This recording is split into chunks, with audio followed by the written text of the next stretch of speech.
Hello, fabulous friends, fans, and superstars. Welcome to your horoscope for the week of November 24, 2018. I am your astrologer, Nadiya Shah. Thank you for being here. What an amazing week it is. Now, this is a week that a lot of people have been buzzing about for a while. A lot of people ask me about like weeks, if not months in advance. And it has been traditionally called the luckiest day of the year. It is the phenomenon of the sun meeting Jupiter in the sky. Now, this is happening right around Tuesday, give or take a day on either side, depending on where you are on the planet. These two planets are going to meet in Jupiter's home sign of Sagittarius, but that isn't the only thing that's happening. Within hours of these two planets meeting, the sun will meet Mercury in the sky. And within hours after that, the next day, we've got Mercury meeting Jupiter as well. Mercury is retrograde, and so it is essentially these three planets magnifying each other's energy so close together in the sky. Now, there's another layer to this as well that I think is important, and that is that right out of the gate, as we start this week, Neptune will be standing still and moving forward. Neptune will be direct right out of the gate. Now, this is powerful for a few reasons.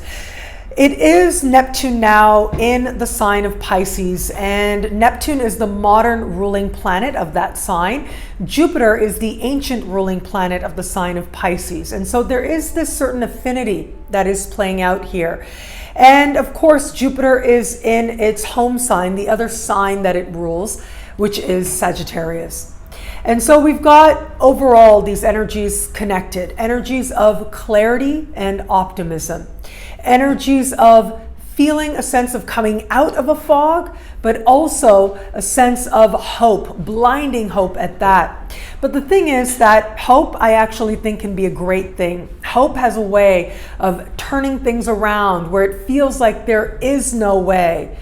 Hope will allow a way to be revealed. And it is the sense of possibility that is very much in the air.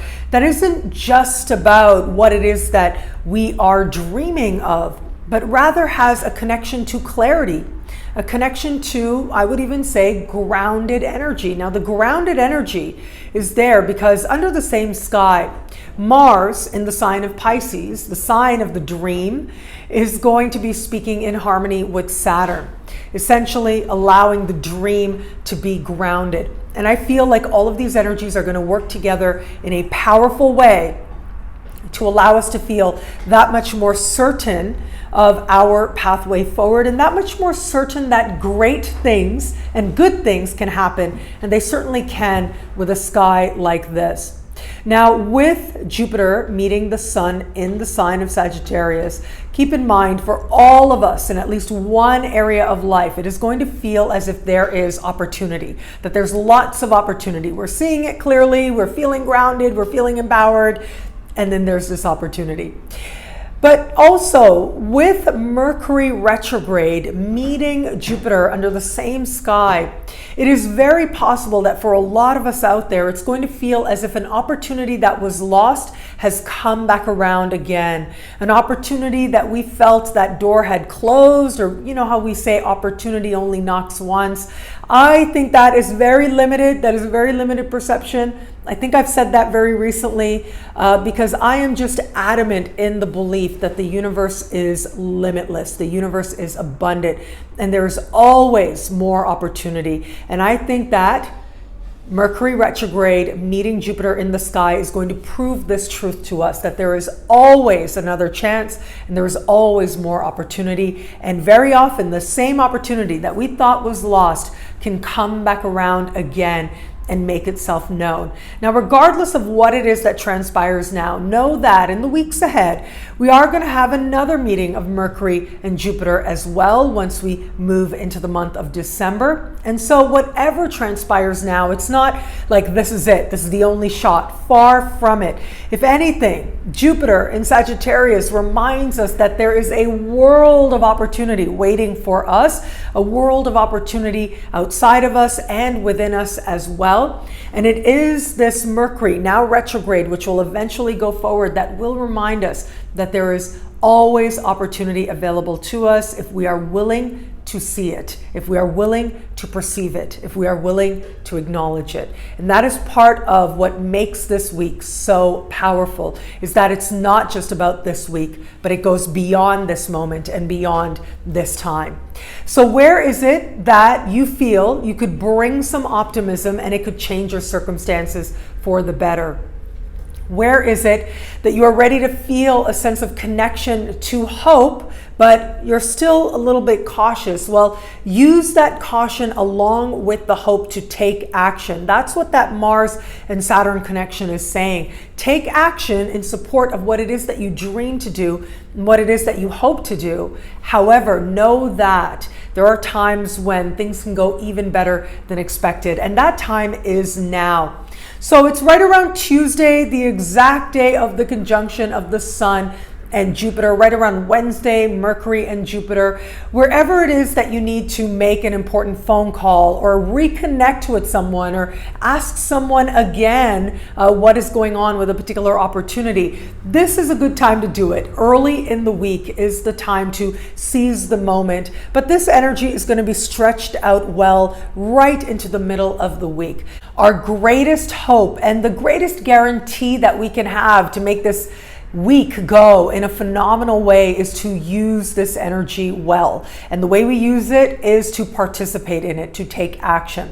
At the same time, though, with this Piscean, Neptunian energy, with this Jupiterian energy, sometimes the biggest blessings that take place in our life is by acknowledging what isn't working, and is by allowing healthy closures to take place. This is one of those times where what allows the biggest blessings to be revealed in our life is going to be centered around healthy closures that can happen. Now, normally with a sky like this, it is closures that we are instantly grateful for. Sometimes it takes a little bit of a moment, it takes a little bit of a breather before we realize how what has come to an end is actually a really great thing.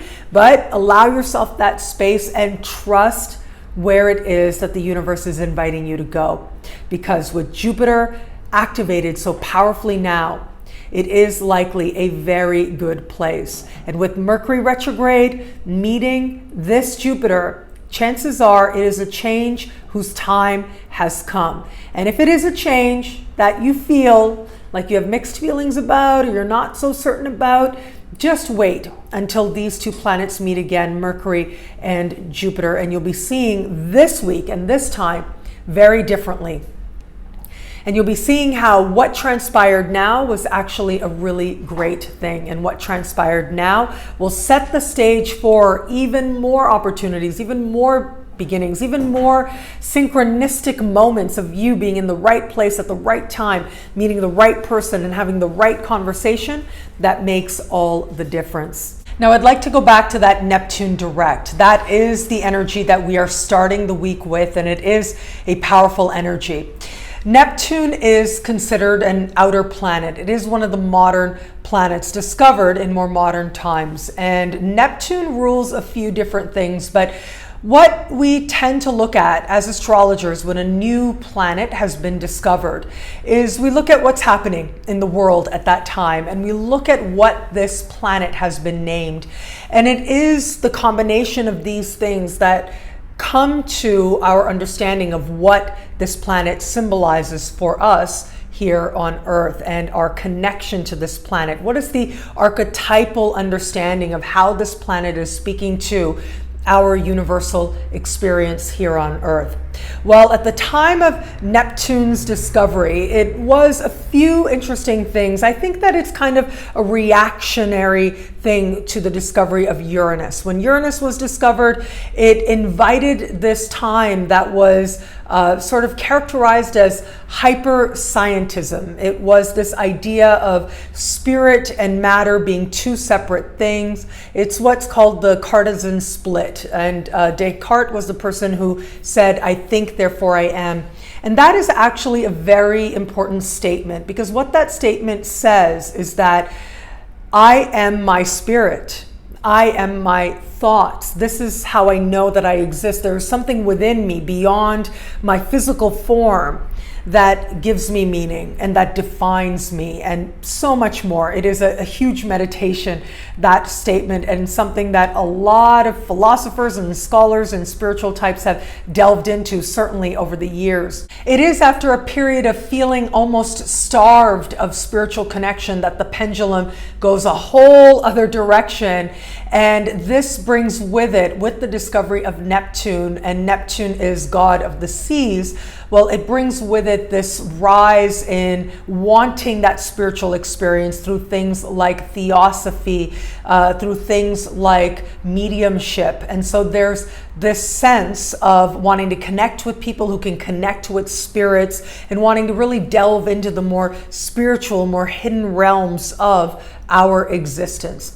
At the same time, it was the discovery of Neptune that coincided with what has come to be known as the New Age movement. And so this is essentially where people from the West kind of went off to the East, and they came back and they created these new movements, these new spiritual movements, where they were bringing together Western philosophy of individualism, of self-determination, with Eastern spirituality of karma, of acceptance, and of a deeper spiritual meaning to all of our actions. And so this brought together represents what we now consider the New Age movement, the dawn of the New Age movement. And this was also how astrology was able to come back into Western society. Astrology was very demonized by Uranus, or the discovery of Uranus, because it was seen as non-scientific, because astrology is based on this integrated understanding of spirit infusing matter. And it was Neptune that brought back spirit with a force and infused everyone and everything and matter and beyond matter with spirit and with spiritual meaning. And this is where you see certain astrologers like Alan Leo, the great Alan Leo, and his work with esoteric astrology. You can actually read that book, Esoteric Astrology. Well, those influences become very evident in his work, where he starts bringing in elements of Vedic astrology, elements of karma, elements of evolution into Western astrology and Western thought. And this is part of how we got to where we are today. There's a whole other section here I could talk about, having to do with Pluto and psychology, and how astrology then continued to evolve. I'll save that for another time. I promise you I will talk about it at some point. But I'm sharing this with you now because when Neptune changes directions, and especially now, when Neptune is in its home sign of Pisces, and particularly powerful in its own home sign of Pisces, as it changes directions, that Neptunian energy is very profound on Earth and very profound in the sky. That archetype is especially dominant. So as much as the Jupiterian archetype of hope, of possibility, of opportunity, of expansion, of protection, of blessings, as much as that archetype is heightened in our awareness now, thanks to the sun, that's very much about what's happening on a level of our awareness. The sun is an archetype of Apollo. And Apollo was the Greek god of prophecy, but also rationality. And so those two were seen to be hand in hand in ancient times. And so when you have our rationality and our sense of prophecy meeting an energy of expansion and of opportunity, well, that tends to be the more dominant on the surface energy, and you can absolutely use that. But just know, at the same time, there is this very profound energy playing out of Neptune changing directions, of Neptune moving forward. And I mention this because Neptune can play out a few different ways. Now, it's higher vibration because all energies, all planets, all signs have a higher understanding of themselves, a more evolved understanding, you could say. Now, this idea also goes back to Alan Leo, who I mentioned just a moment ago, in his book, Esoteric Astrology. He talks about how it is the consciousness that the person brings to the chart that determines how that chart is realized in their lives. And so he talks about how if you meet somebody and they're not necessarily operating at a very high level of consciousness, they're not learning from their environment, they're not so interested in their evolution, well, the chart is going to be read differently. And you should be able to see some of that in the chart, and therefore you as an astrologer are going to read that chart differently for that person. But someone who's got a higher level of evolution, a higher level of awareness, different things are going to be emphasized. Like the aspects are going to be more important than just the houses and what's happening there. That's the first level. The houses and the aspects that planets are making and planets moving through the houses. That's what you want to look at if you are dealing with somebody who's not necessarily looking at things from an evolutionary perspective. But then once you've addressed that, then once the soul has grown, once the soul has become more interested in karmic truths, well, that is when you start looking at things like what is happening on a level of aspects, what is happening on a level of how these core energies of the planets are interacting with each other, and how is this person using it well. And then once you get to an even higher level, you start looking at the planets more purely for the energy that they bring. So this is a very, in a sense, a very Neptunian way of interpreting the sky. And it's interesting to consider how we have this spectrum of all these different energies. And so with Neptune is a very interesting energy because on one end of the spectrum, it can be scandal, it can be delusion, it can be dishonesty, it can be deception. But on the other end of the spectrum, it can be inspiration, it can be psychic ability, it can be guidance, it can be truly feeling plugged into source, and it is supreme compassion to the point of self-sacrifice. This is part of how our higher understanding of Neptune can play out. Now, it's easy to think on the surface of things, well, Neptune going forward, that's going to bring forward the higher end of the spectrum of its expression.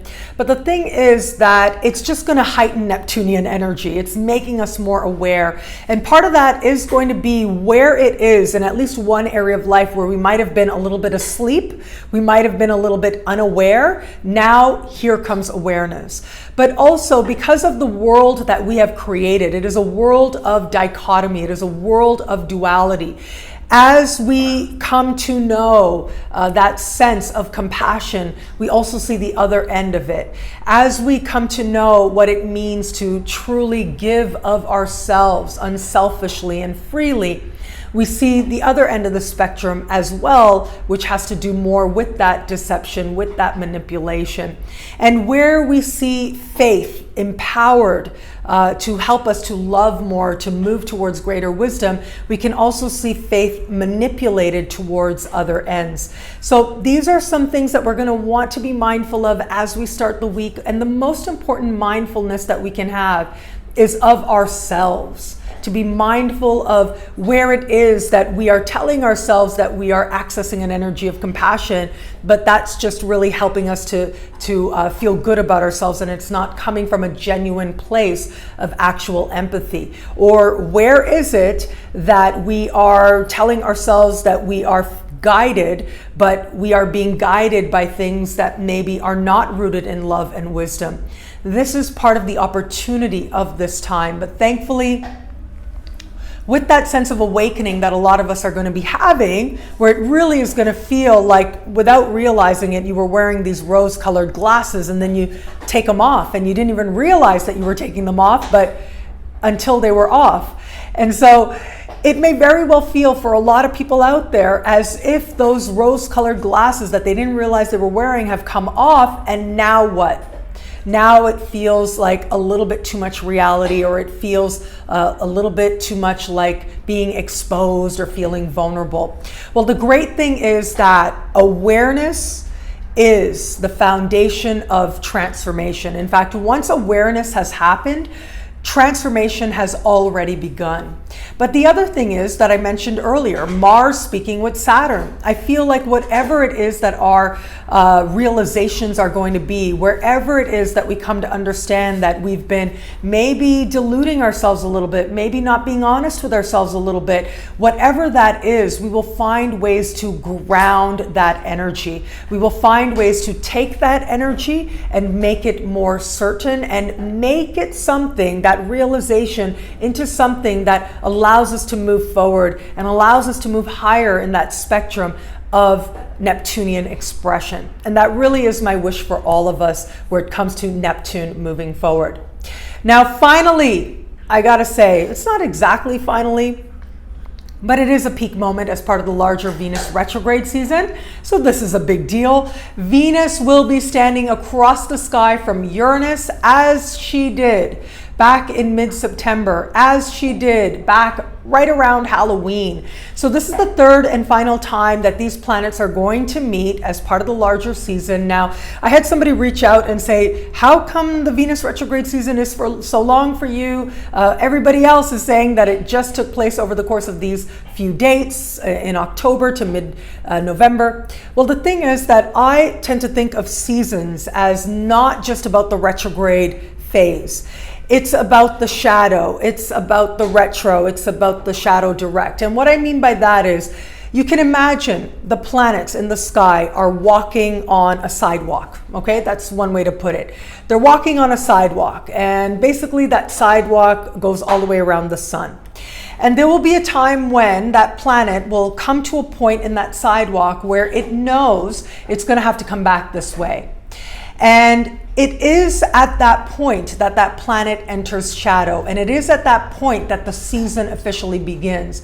And then that planet goes as far as it's going to before coming back over that same block, that same pathway, while retrograde, and then will turn direction again and go forward, thereby going over the same part of the sky, going over the same sidewalk, over the same block, a total of 3 times. It is not just when that planet is going backwards that matters, but it is the journey that you're undertaking. It's not going backwards just to go backwards. It's going backwards because it is part of our higher honesty, our higher learning, our higher evolution. And the retrograde periods, I think, are so valuable because they help us to get honest with ourselves. But we don't know what it is that we need to be honest about without paying attention to the shadow period. We don't know where it is that the resolution is coming without paying attention to the direct shadow period, the third and final move of that planet over that same sidewalk. And so these combinations are very powerful. It isn't just about one walkway, one backward step, but rather we're looking at the 3 movement, the forward, the back, and the forward again. And so now here we are, and Venus is moving forward. Venus is direct now, but still on the pathway where she has been since September.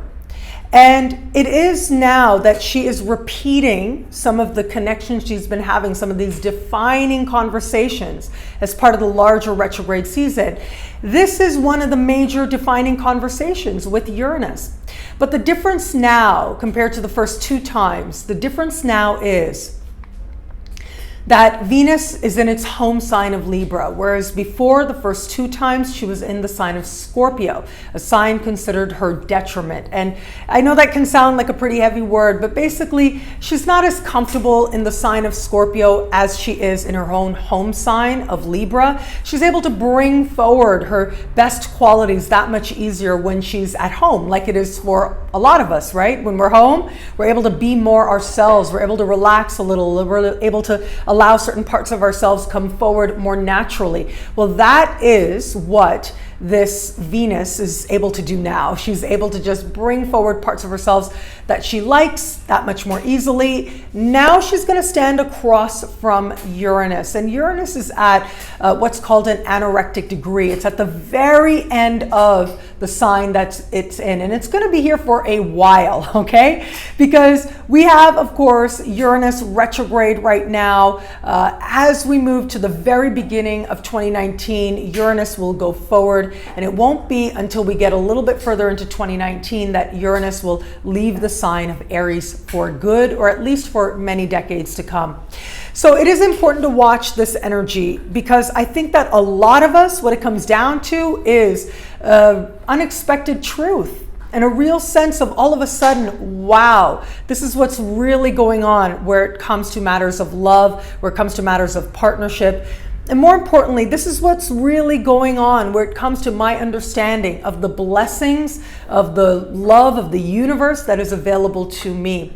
This can also be a very unexpected result where it comes to some aesthetic aim. And so I would say, where possible, this really is not the week, especially as we get later into the week, for any kind of cosmetic, important cosmetic procedures, dramatic changes of the hair colors, or, you know, spending a lot on a whole new wardrobe and a whole different style. The impulse will be there to do something dramatically different than you've done before. And even with Venus in a very powerful position, just be mindful that it may actually be something else that we're going for. It may actually be that Uranus in an anorectic degree of the sign of Aries, where it's not so much about, oh, I just felt like making a change, but rather in some way we are pursuing an aesthetic change to represent some inner rebellion, some sense of a powerful assertion of our individuality. Whether or not this is an expression that is good for us, we will not care. Whether or not this is an expression that is healthy, whether or not we're going to regret it, we might really not care very much, because we are so determined to experience that sense of assertion in the world that we are determined to be ourselves no matter what. And it may not even be about the thing that we are changing, right? I change my hair color all the time. If you've been watching me for a while, you have seen the different hair colors I have gone through. And I am very much of the belief that it's just hair. So do what it is that you want. But it is important to consider why it may be that you want to change your hair color so much. Now, if you change it, no big deal. Like I said, it's just hair. But there are some changes that are a little bit more tricky to turn back. And so that's where we want to be a little bit careful. But for all that, it will make for an interesting landscape as we get to the end of the week, because there are going to be a lot of declarations of love, and surprise declarations at that, declarations of how it is that we really feel and what it is that we really need to feel more in love with ourselves or with someone else or with our life. And also very impulsive shopping choices are likely to play out at the same time as well. So these are some things to be mindful of, but you know, like I said, it's just hair. And so if you're having fun, well, then have fun. And if you are making choices that are truly your own, I truly do believe you can't make a wrong choice. What I love about this week for us, well, look, there's so much here, but even with all that I said, okay, at the end of the week, Mercury is retrograding back into the sign of Scorpio. This is going to be an important moment to watch as well. It means that Mercury is starting to approach a real slowdown at this time. So pay attention to what is happening in your life at this time. In some way, it is going to hearken to or reflect what it was that was transpiring for you back in the early part of November. So it's important to pay attention. But for all that, Mercury retrograding into the sign of Scorpio, secrets are going to be revealed, whether they're on the media, whether they're through conversation. Now that secrets being revealed energy starts even earlier, because Mercury is going to be speaking with Mars. Mars is in Pisces, which is all about the secret. And so there is this sense now of clarity coming, sometimes in ways that are easy, sometimes in ways that might not necessarily feel so comfortable, but we ultimately know are good. They are an illumination, and they are also a representation of where it is that we are no longer willing to wear those rose-colored glasses, where it is that we are no longer willing to just accept things when we really don't know, and we don't want to ask questions, and we don't want to stir things too much, and we have a feeling, but we're not really sure. that isn't going to work for us much after this week. But that really is a good thing. That's actually a great thing, because with the sun meeting Jupiter in the sky, the truth is good. The truth is liberating. The truth is empowering. But not only that, the truth of Sagittarius is the kind that can change our lives very quickly and very much for the better. Well, thank you so much for watching. I'm so grateful for it. What are you excited about this week? What do you have planned for the big meeting of Jupiter and the Sun? I'd love to know. Please do leave a comment below. I love reading you guys so much. There was a lot of noise. I'm sorry about that. I've been trying to record this for a little while. I had some stop and goes, but it's my dog. He decided to wake up and he decided to be energetic and play with his toys. But I tried to pause, so I hope it didn't interfere too much. And also, I'm in Cancun now, and I am not far from one of the major stadiums here, and they're having some big event, some wrestling event. Wrestling is a really big deal here. So I could hear that while I was making the video as well. So maybe you heard that too, and maybe that's not a big deal to hear the celebration and cheers of the crowd. If you would like to know how all this wonderful stuff, how Jupiter meeting the Sun and so much more speaks to you in your sign, log on to nadiyashah.com. Sign up to be one of my superstars. Superstars get expanded, exclusive video scopes each and every week, unlimited access to special horoscopes, and so much more. All of this in the superstar space. I look forward to meeting you there. I have some events coming up, in-person events, online events. Now online, I will be doing an event with CIA, Cosmic Intelligence Agency, I think that stands for. They're a wonderful organization, and I will be doing an online event with them December 28, and it is at that time, December 28, that I'll be talking about the nodes in these new parts of the sky and what that means for 2019. I'll be looking at the nodes in astrology as well. And so there'll be a little bit of what I have taught before in Synchronicity University, but it'll also be very focused on the astrology of 2019, specifically the recent move of the nodes into new parts of the sky and what that means for us as a collective and what that could mean for you in your own chart as well. So please save the date. It's going to be online December 28. I think we said 5 p.m. Eastern time. If you can't make it live, that's okay. You can log on later, and I will have all the registration information coming up soon, very likely next week, but just save the date because we're going to have a lot of fun together getting ready for a brand new year. Now, in-person events, I got lots of amazing in-person events that I'm really excited about. One is the 29th of January. I will be in Las Vegas, being hosted by the NCGR Stargazers group of Las Vegas. And then I'll rush back to Mexico because I am going to be a special guest on February 2nd as part of a larger astrological transformational week that is going to take place here just outside of Cancun at Xixim. Now, this is being hosted by the renowned evolutionary astrologer Maurice Fernandez, and he was recently on my channel as well, so you might want to have a look at his talk that had to do with Neptune, a video that he recorded for my channel, and you will see that the expertise just shines from him. There's so much to learn, as well as other renowned astrologers are going to be there as well, so you can learn more about that in the links below. I am also going to be in May in Vancouver and in Seattle, and then Labor Day weekend in Baltimore. So more events, more things to be announced coming up soon, online and in person, in real time, for real hugs and all of that. I'm really looking forward to it. Thank you so much again for watching. And if you want some glimpses into what this week is going to be like for you, what energies are going to be maximized for you, I talked a lot about this in the Jupiter special video that I did on YouTube. Preview horoscopes are there as well. And of course, if you want me to dive in even more, you can go onto my website, nadiyashah.com. Whether you decide to be a superstar and gain access to them, whether you decide to download the individual downloads, all of it greatly appreciated. I appreciate your trust.